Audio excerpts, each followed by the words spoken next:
ओम गणेशाय नमः। ओम नमः शिवाय। मैं निखिल ज्योतिष आचार्य आप सभी का मेरे चैनल पर पुनः स्वागत करता हूं। आशा करता हूं कि आप सभी स्वस्थ होंगे। महादेव की कृपा आप सभी पर सदैव बनी रहे।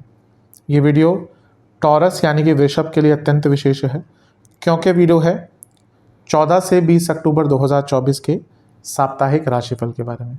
कैसा रहेगा वृषभ के लिए आने वाला सप्ताह। मेरा जो साप्ताहिक राशिफल होता है वो प्रमुखतः चंद्रमा और उनकी गति पर आधारित होता है। चंद्रमा एक ऐसे ग्रह हैं जो बहुत तेज़ गति से भागते हैं और करीबन 2.25 से 2.5 दिन में राशि बदल लेते हैं। तो बहुत स्वाभाविक है कि पूरा हफ्ता जो 7 दिन का होता है उसमें चंद्रमा कई बार राशि बदलेंगे, कई ग्रहों के साथ युति योग दृष्टि संबंध बनाएंगे। तो इन सब चीज़ों का क्या प्रभाव आपके जीवन पर पड़ सकता है, यही इसमें विश्लेषण करूँगा।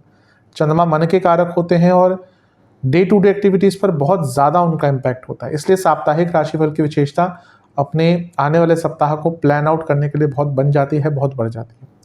यदि आपकी लग्न राशि या चंद्र राशि वृषभ है, दोनों ही गाइडेंस के लिए इस राशिफल को अवश्य देख सकते हैं।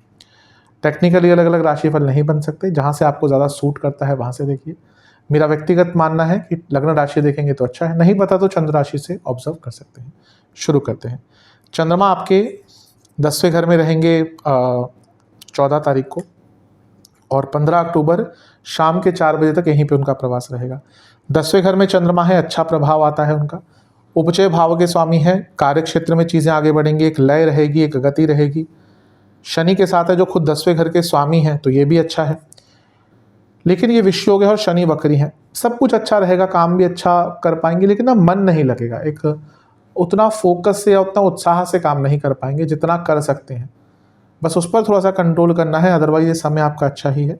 गुरु से केंद्र में है तो गजकेसरी योग बन रहा है, यहाँ से भी थोड़ी सी सकारात्मकता आएगी। शनि चंद्रमा दोनों का प्रभाव 4थे घर पर है, यानी कि एक ओवरऑल इमोशंस में ही ना उदासीनता रहेगी। कभी कभी होता है कि विदाउट एनी रीज़न हमारी ऊर्जा ना कम होती है, ये उनमें से एक टाइम रहेगा। थोड़ा सा लो फील करेंगे, डिप्रेसिव सा फील करेंगे, कुछ करने का ज़्यादा मन नहीं करेगा। इसीलिए थोड़ा सा अगर एक्टिव रहेंगे ना कार्य क्षेत्र में तो आपके लिए अच्छा रहेगा। नवांश कुंडली बता रही है कि अपने इनसिक्योरिटीज़ पर काबू पाने का टाइम है। दशांश कुंडली कार्य क्षेत्र में एटलीस्ट गलतियां मत कीजिएगा। बिजनेस में कुछ नया जानने का, समझने का समय है। लव लाइफ, कोई प्रॉब्लम चल रही थी, बात नहीं हो रही थी, जो चीज़ों को ठीक करने का मौका मिलेगा। वैवाहिक जीवन, झगड़े हो सकते हैं, वो भी बड़े स्तर पर। स्टूडेंट्स, जल्दबाजी से बचिएगा, समय तो बहुत अच्छा है, इच्छाओं की पूर्ति का समय है। सेहत के अनुसार नसों के रोग, कफ रोग, चेस्ट की प्रॉब्लम तंग करेगी। सर्वाष्टक में आपका लाभ स्थान बली है। कार्य क्षेत्र में कुछ अटके काम अवश्य आगे बढ़ सकते हैं। 15 अक्टूबर शाम के 4 बजे चंद्रमा आ जाएंगे आपके लाभ स्थान में, यानी कि मीन में, और 17 अक्टूबर शाम के 5 बजे तक उनका गोचर वहीं पर रहेगा। चंद्रमा का लाभ स्थान में आना एक प्रकार से अच्छा ही होता है। आपके लिए काम त्रिकोण के स्वामी है, दूसरे काम त्रिकोण में जा रहे हैं, ये भी अति विशेष है। और सबसे इम्पॉर्टेंट चीज़ ये है कि चंद्रमा का लाभ स्थान में राहु के साथ होना, यानी कि अचानक से लाभ आएगा, विदेश से लाभ आएगा। विदेश से संबंधित कार्यों में गुप्त धन के सोर्सेज है, उसमें लाभ होगा। लेकिन काम त्रिकोण का स्वामी है, काम त्रिकोण में इच्छाएं बढ़ जाएंगी और राहु भी उन इच्छाओं को बढ़ाने में कोई कसर नहीं छोड़ेंगे। और हम अपनी इच्छाओं के चलते ही बहुत गड़बड़ करते हैं, गलतियां करते हैं। सूर्य से सप्तम में है तो पूर्णिमा योग बन रहा है। चंद्रमा ये स्ट्रांग है, सेंसिटिव है, लेकिन राहु का प्रभाव इच्छाओं को और प्रबल करेगा। तो यहाँ पर अगर कुछ गड़बड़ हो गई ना तो अपनी इच्छाओं के कारण, अपनी वासनाओं के कारण ही होगी, अदरवाइज ये समय आपका अच्छा है। नवांश कुंडली बता रही है कि इज्जत या नाम खराब करने के भी योग हैं यहाँ पर, तो बहुत केयरफुल रहिएगा। स्पेशली जब घर से बाहर जाते हैं ना तो यहाँ पे बहुत केयरफुल रहिएगा। दशांश कुंडली कार्य क्षेत्र में सब ठीक है, लेकिन बहस हो सकती है, कंट्रोल कीजिएगा। बिजनेस में भी थोड़े से पार्टनर्स के साथ बहस के योग हैं। लव लाइफ अच्छा है, समय अच्छा है, रोमांस रहेगा, इंटीमेसी रहेगी। वैवाहिक जीवन ध्यान भटकता हुआ दिख रहा है, एक अधूरापन वैवाहिक जीवन में दिख रहा है। अब उसकी कारण क्या है ना, वहाँ तक पहुँचने की कोशिश कीजिए। स्टूडेंट्स के हिसाब से सब ठीक है, लेकिन इच्छाओं की पूर्ति यहाँ पे भी, या इच्छाएं थोड़ी ज़्यादा बढ़ती हुई दिख रही हैं, और या फिर कहीं आपका ध्यान भटकता हुआ दिख रहा है। सेहत की जहाँ तक बात है, इन्फेक्शंस, पेट के रोग, हड्डियों के रोग और गले के रोग तंग कर सकते हैं। सर्वाष्टक में आपका लाभ स्थान ही बली है, यहाँ पे लाभ तो प्राप्त होगा लेकिन अपनी इच्छाओं के वेग पर कंट्रोल कर लीजिएगा वरना मुश्किल हो सकती है। चंद्रमा 12वें घर में आ जाएंगे 17 अक्टूबर को शाम के 5 बजे। इसी दिन सूर्य का गोचर भी हो जाएगा और वो आ जाएंगे आपके छठे घर में तुला में। और चंद्रमा 19 अक्टूबर शाम के 6 बजे तक यहीं पर रहेंगे। चंद्रमा का 12वें घर में आना कोई विशेष नहीं माना जाता। सूर्य का फिर से प्रभाव है, यानी कि पूर्णिमा योग तो बना हुआ है। अब क्योंकि चंद्रमा तीसरे घर के स्वामी हैं और 12वें घर में आ गए, यानी कि जल्दबाजी रहेगी, इनसिक्योरिटीज रहेगी, लेकिन चंद्रमा क्योंकि पूर्णिमा योग युक्त है, यानी कि सूर्य की पूरी किरणें हैं, यानी कि विदेश से लाभ हो सकता है और कुछ पुराना अटका हुआ कार्य आपका यहाँ पर बन सकता है। जल्दबाजी से बचिएगा, अन्यथा ये समय आपका ठीक ही है। बुध का प्रभाव है जो धनेश है और पंचमेश है और छठे घर में बैठे हैं। कोई रुका हुआ पैसा था वो भी यहाँ पर आपका वापस आ सकता है। शनि की दृष्टि विषयोग बनाएगी, लेकिन शनि योग कारक है और चंद्रमा तीसरे घर के स्वामी है। हिम्मत से योग कारक की सहायता से कुछ अटके हुए कार्य भी आपके पूर्ण होते हुए दिख रहे हैं। नवांश कुंडली बता रही है कि गुस्से से बचिएगा। दशांश कुंडली कार्य क्षेत्र में अपने स्किल्स को दिखाने का मौका मिल सकता है। बिजनेस यात्रा के योग बन रहे हैं।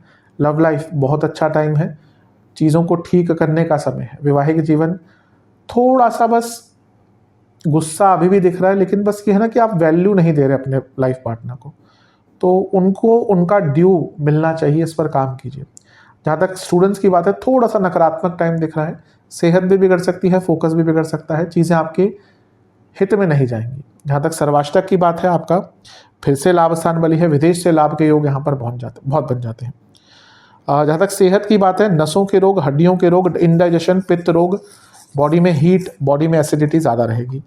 19 अक्टूबर लग्न में आ जाएंगे चंद्रमा आपके, ये होगा शाम के 6 बजे के आसपास और सप्ताह अंत तक यहीं पर रहेंगे। चंद्रमा का लग्न में आना अच्छा ही माना जाता है। तीसरे घर के स्वामी लग्न में हिम्मत रहेगी, पराक्रम रहेगा, उच्च के हैं और गुरु के साथ है। गुरु क्या है, अष्टमेश हैं और लाभेश हैं। अचानक से धन की प्राप्ति होगी, अपनी हिम्मत से बहुत कुछ प्राप्त कर पाएंगे। तो हफ्ते का अंतिम भाग अच्छा है। शुक्र की दृष्टि भी है जो अपने आप में लग्नेश हैं और छठे घर के स्वामी हैं, यानी कि उत्सुकता भी रहेगी, ऊर्जा भी रहेगी, कॉम्पिटिटिवनेस भी रहेगी।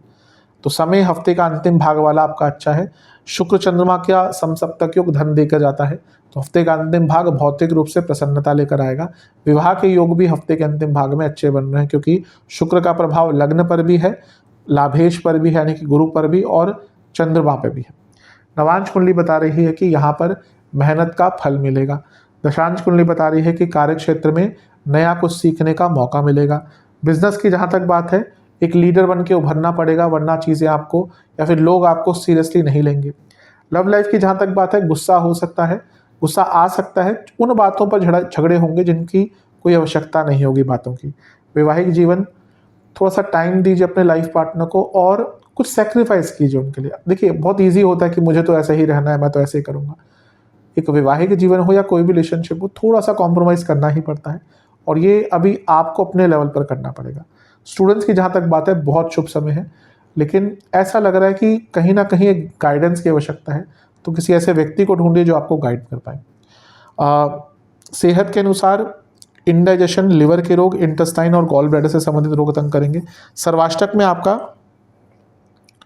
पूरे हफ्ते ही की तरह लाभ स्थान बली है, पैसा बहुत आएगा हफ्ते के अंत में।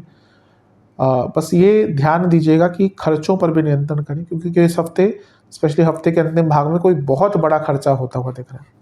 उपाय के स्वरूप में लक्ष्मी चालीसा का 1 बार, काली चालीसा का 2 बार पाठ करें और दुर्गा जी की 1 बार आरती करें। आशा करता हूँ कि वीडियो आपके काम आएगी। चैनल पर नए हैं सब्सक्राइब कीजिए, वीडियो को लाइक कीजिए। मिलता हूँ अगली वीडियो में, तब तक के लिए ओम नमः शिवाय।